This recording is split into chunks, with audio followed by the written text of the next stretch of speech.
अवधूत चिंतन श्री गुरुदेव दत्त श्री स्वामी समर्थ महाराज की जय. तेव्हा बृहदारण्यक उपनिषद चालू आहे आणि त्यामध्ये दुसरा अध्याय आपलं चालू आहे. दुसरा अध्यायामधला आपण त्या तृतीय ब्राह्मण आपण जवळपास पूर्ण केला. शेवटचा मंत्र चालू होता, पण तो पूर्ण झाला नाही. त्यामुळे याचा पुन्हा सुरुवातपासून आपण पूर्ण पाहूया, ऐकूया पूर्ण, आणि काय विषय आहे ते आपण बघूया. तर मी सुरू करतोय. तेव्हा विषय असा आहे, 6व्या मंत्रामधला, तृतीय ब्राह्मणातला 6वा मंत्र आहे. इंद्रियात्मा पुरुषाच्या स्वरूपाचं वर्णन आहे. इंद्रियाला धारण करणारा जो पुरुष आहे त्या पुरुषाच्या स्वरूपाचं वर्णन या मंत्रामध्ये आहे. आणि त्याचा मूळ मंत्राचा जो अर्थ आहे तो असा आहे की ह्या ठिकाणी सत्य शब्दाचं वाच्य जे आहे ते ब्रह्म आहे. आणि ह्या ब्रह्माची उपाधिभूत अध्यात्म, अधिदैविक आणि मूर्तामूर्त विभाग या कार्यकारण भेदाने जरी विभाग केलेले आहेत.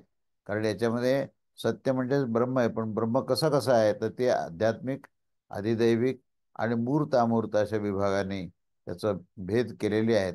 त्या भेदाने युक्त असं असं ते सत्य आणि ब्रह्म आहे.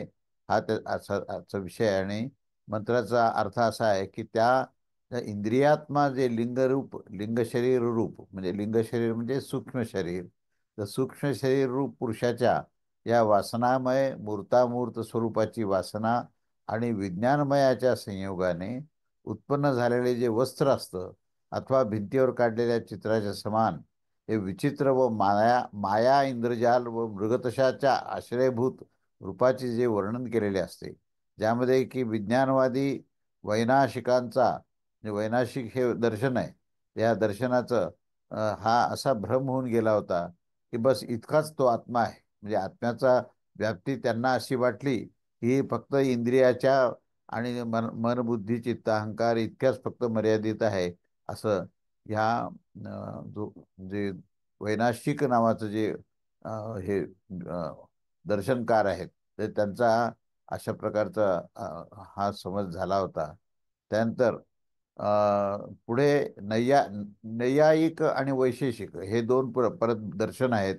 ते असे म्हणायला लागले की हे जे वासनारूप जे पट आहे म्हणजे इच्छेचा समुच्चय असलेलं जे काही इच्छारूप वस्त्र आहे त्या रूपाच्या समान आत्मा आहे असं त्यांना वाटायला लागलं, नैयायिक आणि वैशेषिक यांना.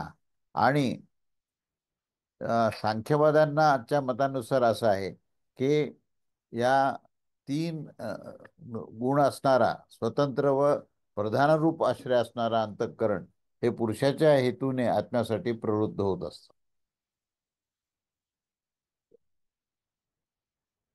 म्हणजे आपण जर सांख्यशास्त्र जर पाहिलं तर त्याच्यामध्ये जी प्रकृती आहे त्यालाही प्रधान मानलेलं आहे आणि जे पुरुष आहे त्यालाही प्रधान मानलेले, हे दोन्ही प्रधान मानलेले आहेत. आणि त्यामध्ये ज्या प्रकृतीमध्ये 3 गुण असतात आणि ते स्वतंत्रपणे प्रधानरूप असलेली जी प्रकृती आहे याचा आश्रय घेणारे जे अंतःकरण असतं, त्या अंतःकरण हे पुरुषार्थ करण्याच्या हेतूने हे आत्म्याकडे प्रवृत्त होत असतं. आत्मा जो आहे तो ह्याच्यापेक्षा भिन्न आहे आणि तो त्याची प्राप्ती करून पुरुषार्थ सिद्ध करण्याचा प्रयास या प्रकृतीच्या 3 गुणातून होत असतो असं यांचं म्हणणं आहे. पण कोणी कोणी आपणास उपनिषद सिद्धांतावलंबी मांडणारे देखील अशी प्रक्रिया रचत असतात. एक तर मूर्तामूर्त राशी आहेत आणि दुसरी ही परमात्म संज्ञक उत्तम राशी आहे. आणि अजातशत्रूद्वारे जागवलेले कर्ता, भोक्ता आणि विज्ञानमयाच्या बरोबर जी काही विद्या, कर्म आणि पूर्वप्रज्ञेचा समुदाय असतो तो पूर्वोक्त दोघांपासून ही भिन्न अशी तिसरी राशी आहे. आणि विद्या, पूर्वप्रज्ञा आणि कर्माचा समुच्चय हे त्याचं प्रयोजक आहे. आणि पूर्वोक्त मूर्तामूर्त जी ज्ञान आणि कर्माचं जे साधन आहे म्हणजे कार्यकारण समूहाचं जो प्रयोज्य आहे. अशा प्रकारे 3 राशीची कल्पना करून घेतल्यानंतर ते तार्किकाच्या बरोबर सद्धी करून ते घेत असतात. आणि ह्या कर्मराशी जी आहेत त्या लिंगदेहाच्याच आश्रयादिशी असतात. आणि असं सांगून नंतर त्यांच्यापासून सांख्य सिद्धांत होऊन जाण्याच्या भीतीने असे सांगावे लागत असते की ज्या प्रकारे अ, पुष्पाच्या आश्रयाने गंध हा पुष्पात न राहता तो सर्वत्र पसरतो आणि मग तो विविध दृष्टीने कोणाचा आश्रय घेतो. तो पुड्या तेल यांच्या आश्रयाने तो राहत असतो. आणि त्या प्रकारेच हे संपूर्ण ज्या कर्मराशी लिंगदेहाचा वियोग होण्यावर देखील परमात्म्याचे आणि त्या एकदेशाचाच ते आश्रय घेत असतात. आणि परमात्म्याचा तो एकदेश या अन्य अन्य असलेल्या या तत्वाशी ते प्राप्त होऊन त्या गुणरूप कर्माच्या द्वारे निर्गुण होण्यावर देखील ते सगुण हे राहताच, ते शेष सगुण ते राहतातच निर्गुण झाल्यावर सुद्धा. आणि तो विज्ञानात्मा जो करता आहे तोच भोगता होतो. आणि ह्या भोक्तृत्वतेने त्या भोगाने तो बद्ध होतो आणि तो मुक्त सुद्धा होत असतो. अशा प्रकारे ते वैशेषिक चित्ताचे देखील अनुसरण करत असतात.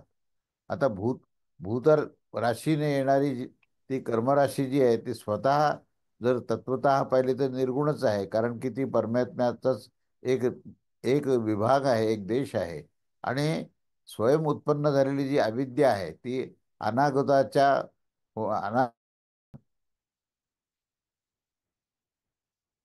तेव्हा तार्किकांच्या बरोबर सामंजस्याची कल्पना करून ते या सर्व व्यवस्थेस हे रमणीय मानत असतात. परंतु औपनिषद सिद्धांतास आणि सर्व प्रकारच्या युक्तीस अनेक रूपाने विरोधास ते पाहत नाहीत. तर मग कशा प्रकारे?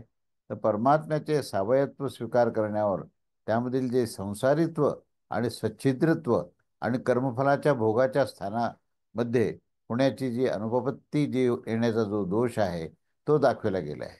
आणि जर त्यामध्ये भेद मानले जातील तर विज्ञानात्म्याच्या परमात्म्यामध्ये अभेद होणे हे संभवू शकत नाही, संभवत नाही.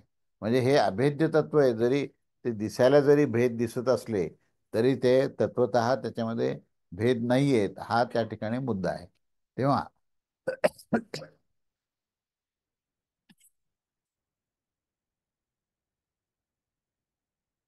तेव्हा जर असं म्हणाल की घटाकाश, कारकाकाश आणि भूछिद्रा आकाश इत्यादीच्या समान हे जे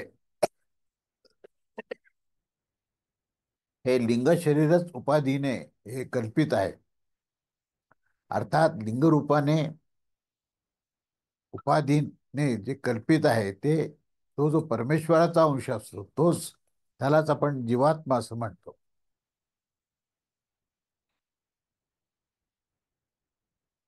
तर अशा अवस्थेमध्ये लिंगदेहाच्या वियोग होण्यावर देखील वासना परमात्म्याचे एकदेशाचा आश्रित करून घेतील आणि उसरभूमीच्या समान अविद्येच्या स्वयंच त्याचा उदय झालेला आहे इत्यादी कल्पना ह्या असंगतच आहे. ह्याच्याशिवाय आपल्या निवास योग्य स्थानास सोडून कोणत्या अन्नवस्तूमध्ये वासनेचा संचार होण्याची तर मनाने देखील कल्पना केल्या जाऊ शकत नाही. आणि ह्या विषयामध्ये काम, संकल्प आणि संशय हे हृदयामध्येच रूप प्रतिष्ठित होत असते. माना की तो ध्यान करत असतो असं तुम्ही समजा. माना की तो वेगाने चालणारा असेल किंवा जो संकल्प याच्या हृदयामध्ये तो स्थित असतो त्या सर्व समयी तो हृदयाच्या समस्त शोकास हा पार करून जात असतो. ही इत्यादी गोष्ट जी आहे ती श्रुती देखील ही ह्या बाबतीमध्ये सहमत नसतात. या श्रुतीचा यथाश्रुत अर्थ सोडून कोणत्या तरी दुसऱ्याच अर्थाची कल्पना करणे हे उचित नसते. कारण की हे आत्म्याचे परब्रह्मत्व प्रतिपादन करण्यामध्ये ते प्रवृत्त होत असतात. आणि ह्याच अर्थामध्ये समस्त उपनिषदाचे पर्यवसन होत असते. म्हणून श्रुतीच्या अर्थाची कल्पना करण्यामध्ये कुशल असणारे हे सर्व जे लोक आहेत ते उपनिषदाचा उलटा अर्थ व्यक्त करत असतात. तरी देखील जरी ते वेदाचे तात्पर्य असेल तरी ते भलेच होत राहील, त्याचा कोणी द्वेष करणार नाही. परंतु भर्तृपंचकाच्या राशीत्रय सिद्धांतामध्ये ब्रह्मचे दोन रूप आहे असे सांगणे उचित नाही. कारण त्या सर्व कार्यामध्ये एकच ब्रह्मतत्व आहे असं अध्यारूत आहे. जेव्हा की मूर्तामूर्त आणि तज्जनित वासना हे मूर्त आणि अमूर्त हे दोन रूप होऊन त्यांच्यापासून रूपवान ब्रह्म हे तिसरे रूप होते आणि त्यामध्ये कोणीतरी चौथे रूप न होता त्याच समय असा निश्चय करणे ठीक होईल की ब्रह्मचे दोनच रूप आहेत. नाहीतर असे मानावे लागेल की ब्रह्म हे एकदेश विज्ञानात्म्याचे रूप आहे अथवा विज्ञानात्म्याच्या द्वारे परमात्म्याचे रूप आहे. त्यावेळेस देखील रूपे असा द्विवचनात प्रयोग करणे उचित नाही. पाणी थंड आहे.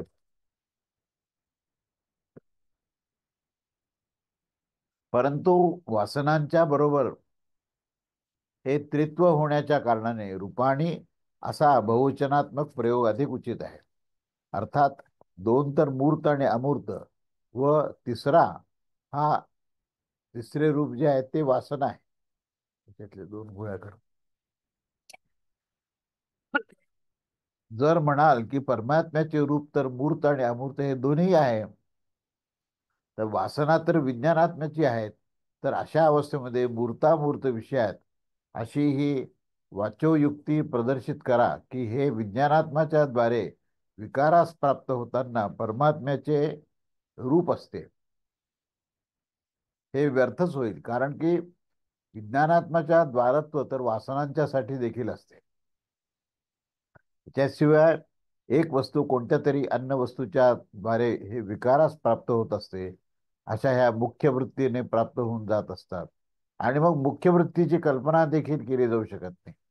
आणि विज्ञानात्मा परमात्म्यापेक्षा कोणी भिन्न वस्तू देखील नसते. कारण की अशी कल्पना करण्यामध्ये तर अद्वैत सिद्धांताची हानीच होईल. म्हणून वेदार्थाबद्दल अनभिज्ञ त्या पुरुषाची अशी मनमानी कल्पना आणि वेदाक्षर पासून बाह्य आहे ही वेद सिद्धांतापासून ही बाह्य आहे. आणि अक्षरात सोडून केलेला अर्थ जो आहे तो वास्तविक वेदार्थामध्ये उपयोगी होऊ शकत नाही. कारण की आपल्या या प्रामाण्यामध्ये वेद कोणत्या अपेक्षा ठेवत नाहीत आणि म्हणून ती राशीत्रयाची कल्पना ही अयोग्य आहे. हा जो दक्षिण नेत्रांतर्गत पुरुष आहे त्या वाक्याद्वारे अध्यात्म प्रकरणामध्ये लिंगात्म्याचे वर्णन आरंभ केल्या गेलेले आहे आणि आदिदैव प्रकरणामध्ये हा जो आदित्य मंडलामधील पुरुष आहे अशा प्रकारची तस्य या पदाने प्रकृत लिंगात्माचे ग्रहण केले जाण्याच्या कारणाने तेच ग्रहण केले गेले आहे. जे की हे अमूर्त त्याचाच रस आहे आणि विज्ञानमयाचे ग्रहण केले गेले आहे. तेव्हा याच्यावर पूर्वपक्ष म्हणतो की येथील विज्ञानमयाचे देखील प्रकरण आहे. या कारणाने हे विज्ञानमयाचे स्वरूप का नाही? कारण की तस्य या पदाने तर प्रकृतीचे ग्रहण केले जात असते.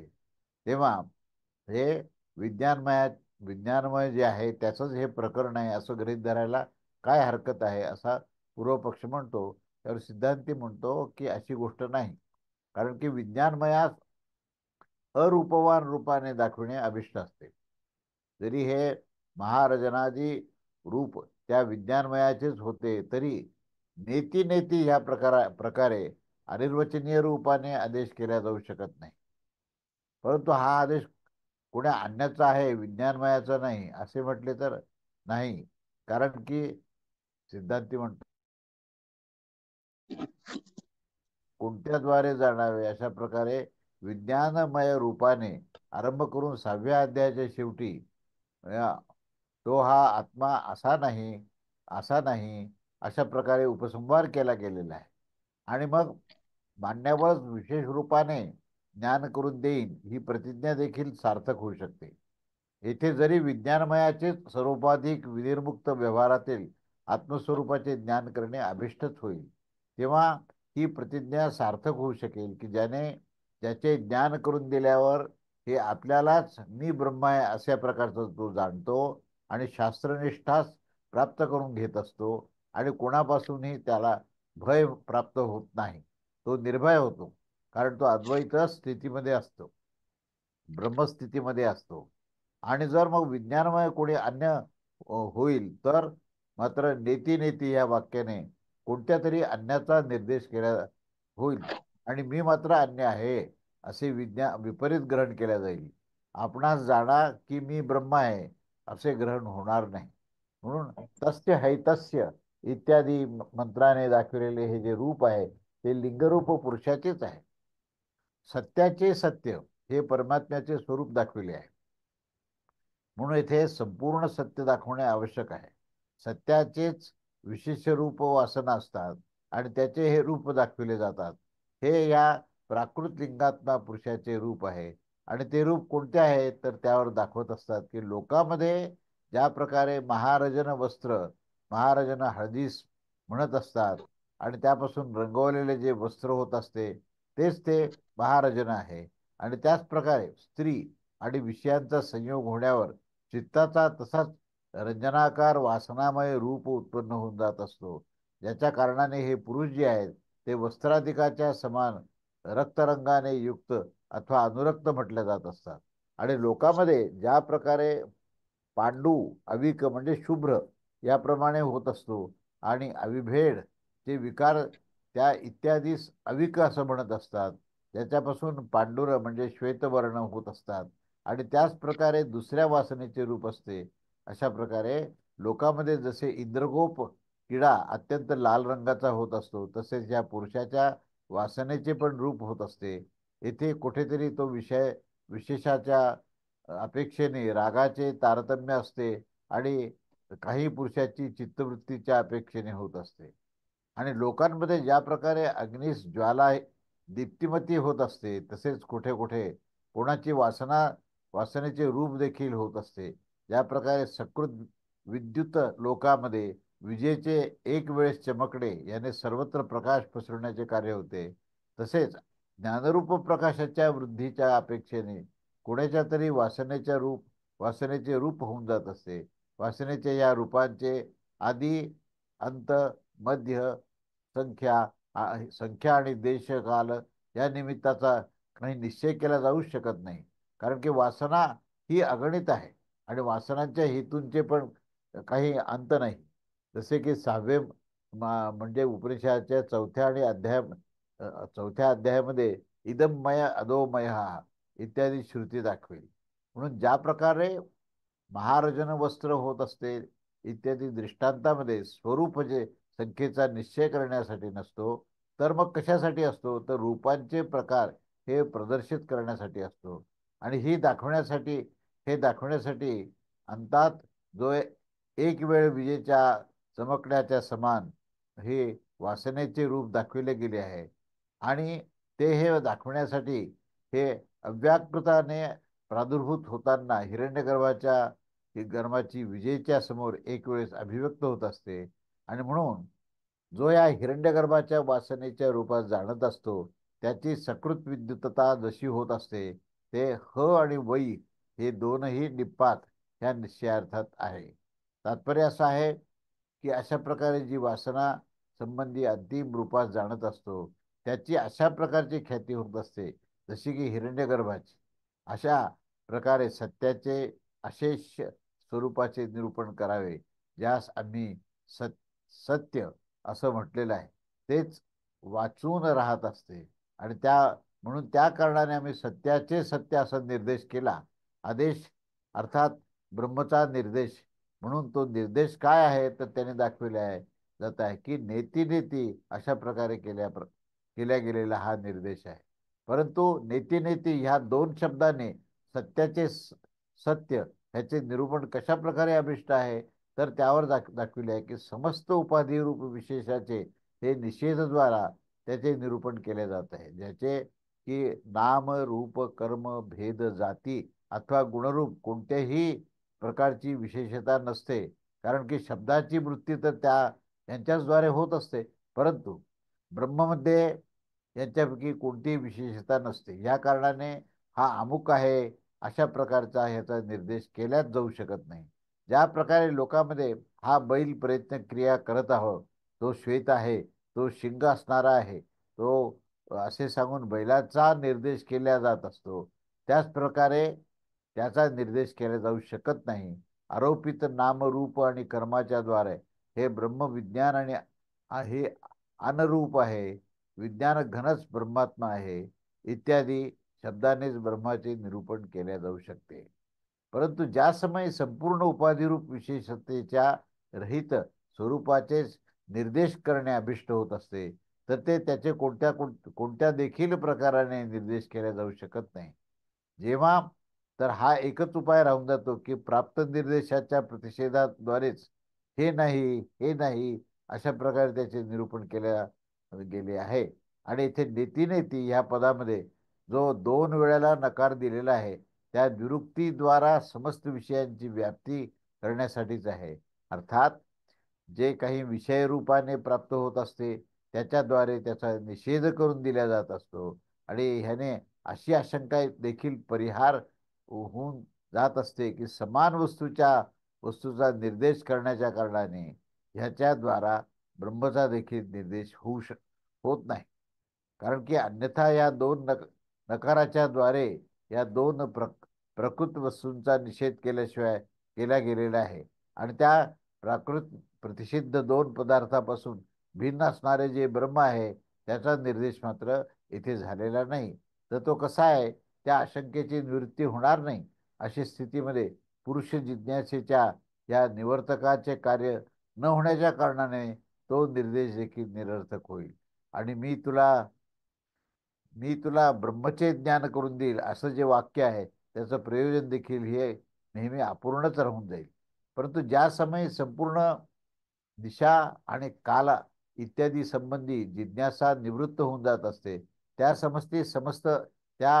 समयी समस्त उपाधीचे निराकरणद्वारे मी लवणखंडाच्या समान एकरस प्रज्ञान घन अंतर्बाह्य शून्य आणि सत्याचे सत्यस्वरूप ब्रह्म आहे असा बोध त्या क्षणी होत असतो. म्हणून सर्व प्रकारच्या जिज्ञासेची निवृत्ती होऊन जात असते आणि आत्म्यामध्ये बुद्धी निश्चल होत असते. त्यावेळेस या कारणानेच तिथे नेती नेती हे दोन नकार विपसासाठी म्हणजे या दोन नकाराच्या अभिव्यक्तीसाठीच ह्या गोष्टी आहेत. तर पूर्वपक्ष त्यावर म्हणतो, तर मग काय मोठ्या प्रयत्नाने कंबर कुसून ब्रह्मचे अशा प्रकारे निरूपण करणे उचित आहे काय? त्यावर सिद्धांती म्हणतो हो. पूर्वपक्ष म्हणतो कसं काय उचित आहे? सिद्धांती म्हणतो नाही, कारण की न पदाने अर्थात इति न अशा आदेशाने या प्रकारच्या जो आदेश आहे त्यामध्ये इति शब्दाने व्याप्तव्य नकारद्वयाचा संबंध ठेवण्याने समस्त विषयांचे प्रकाराचा निर्देश केला गेला आहे. ज्या प्रकारे की गाव गाव सुंदर आहे त्यापेक्षा उत्कृष्ट काही अजून निर्देश असू शकत नाही. या कारणाने हेच काय ते ब्रह्मचे निर्देश आहे. आणि हे आणि जे सांगितले जाते की सत्याचे सत्य हेच उपनिषद आहे, तर अशा प्रकारे ते ब्रह्मसत्याचे सत्य आहे. आणि म्हणून हे ब्रह्मच हे उचितच नामधेय दाखविले आहे. ते काय आहे, तर सत्याचेच हे सत्य आहे. आणि प्राणतत्व जे आहे ते प्राणच सत्य आहे. आणि हे त्याचेही सत्य म्हणजे ब्रह्मतत्व आहे. त्यामुळे प्राणाचं आधारभूत तत्व जे आहे ते ब्रह्मतत्व आहे असं शेवटी त्याचं विवेचन केलं आहे. आणि ह्या प्रकारे हे बृहदारण्यक उपनिषदामधील द्वितीय अध्यायातील तृतीय ब्राह्मण हे मूर्तामूर्त ब्राह्मण इथे आपण संपन्न केलेले आहे. अवधूत चिंतन श्री गुरुदेव दत्त. आता पुढचं आपण हे घेऊया. तृतीय ब्राह्मण हा संपूर्ण संपलेला आहे. आता चतुर्थ ब्राह्मणाची ही आपण सुरुवात करत आहोत. आणि चतुर्थ ब्राह्मणामध्ये जो याज्ञवल्क्य आणि मैत्रेय यांचा संवाद आहे, तर ह्या संबंधासंबंधी जी पूर्व पीठिका काय ती आपण बघूया.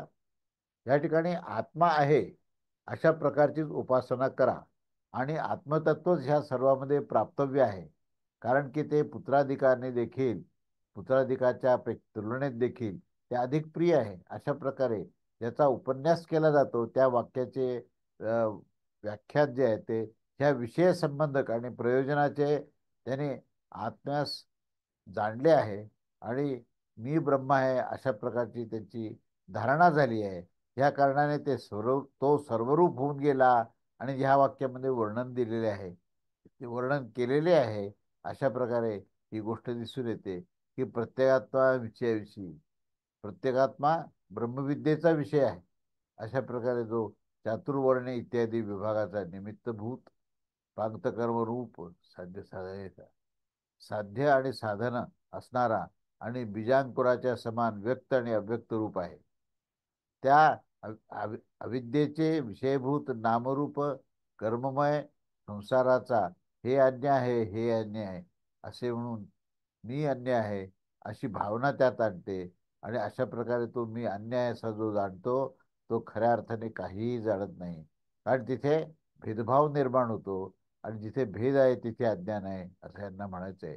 तेव्हा इथून आरंभ करून हे नाम रूप आणि कर्म ह्या त्रयरूप आहेत आणि अशा प्रकारे हा उपसंहार केला आहे.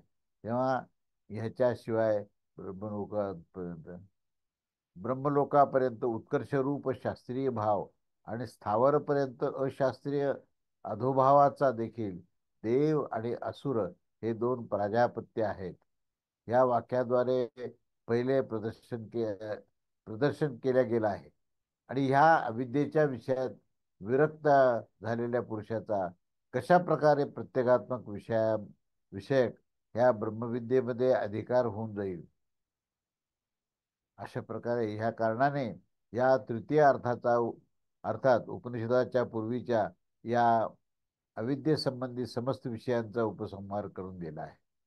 तेव्हा या चतुर्थाध्यायामध्ये तर मी तुझ्याकरताच मात्र आता ब्रह्मतत्वाचा उपदेश करेन असं अशा प्रकारचा हा निश्चय केलेला आहे.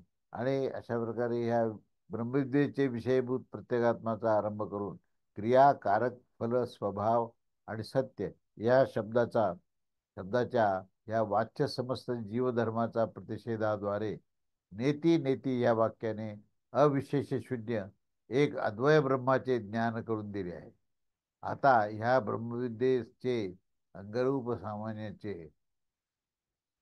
ह्या ब्रह्मविद्येचे अंगरूपाने ह्या संन्यासाने विधान करायचे आहे की कारण की स्त्री पुत्र आणि धन इत्यादी पांतकर्म हे अविद्येचा विषय मानतात.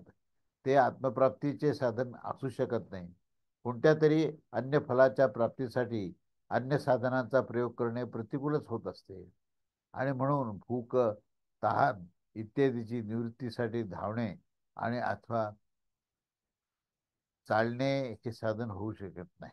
तेव्हा हे त्याचं साधनाचं स्वरूप त्याला आणता येणार नाही.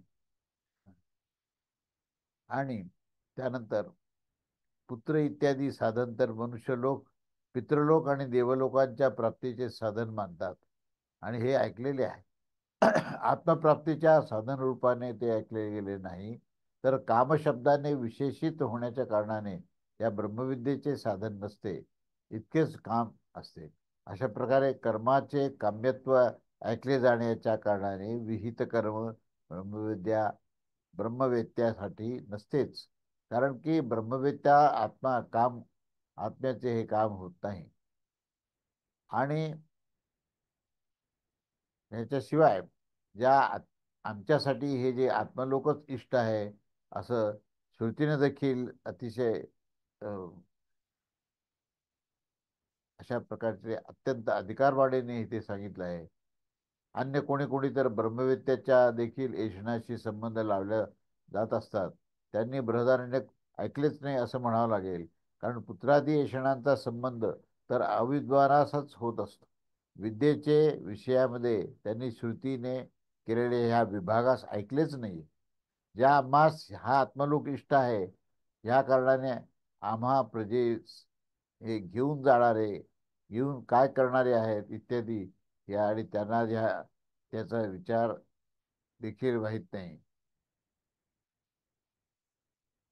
अशा रीतीने हा मुद्दा आहे. त्यामुळे आम्ही प्रजेस घेऊन काय करणार इत्यादी त्यांना याचा विरोध देखील माहीत नाही की समस्त क्रिया कारक आणि फलाचा निषेधरूप विद्येचे होण्यावर आपल्या कार्याच्या सहित ही अविद्या राहू शकत नाही. आणि त्यांनी व्यासजींना वचन देखील ऐकले नाही. त्यांना ते सर्वश्रुत नाही आहेत, त्यांचं अध्ययन श्रुतीबद्दलही नाही आहे. आणि व्यासांचं वचन सुद्धा त्यांनी ऐकलं नाही. कर्माचे स्वरूप अज्ञानमय आहे आणि विद्येचे स्वरूप हे ज्ञानमय आहे. त्यामध्ये एक दुसऱ्याच्या विपरीत होणे हे ब- त्या विद्येचे जे स्वरूप जे आहे ते ज्ञानमय आहे.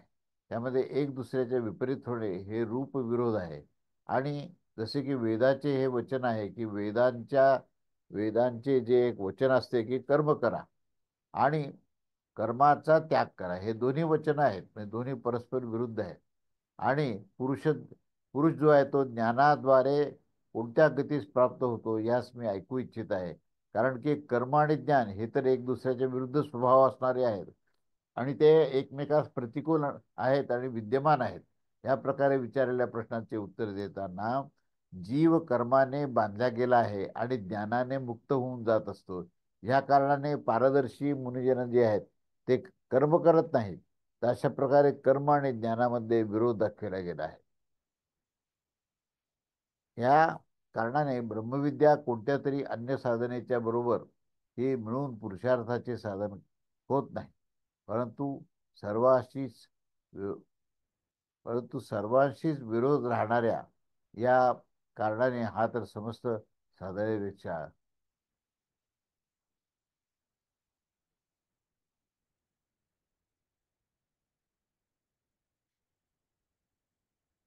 परंतु सर्वाशी विरोध राहण्याच्या कारणाने तर समस्त साधनांपेक्षा निरपेक्ष राहूनच त्या पुरुषार्थाचे साधन होत असते.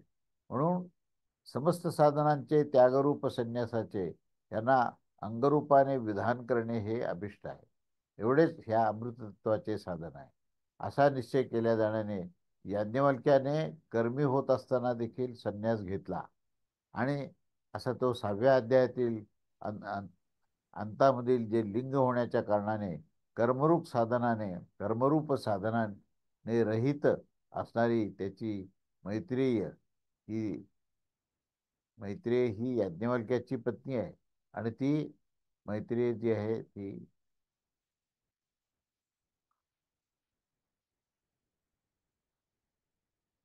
ती ब्रह्मविद्येचा उपदेश केल्या जाण्याने ती धनाची निंदा देखील निष्पन्न होणारी आहे.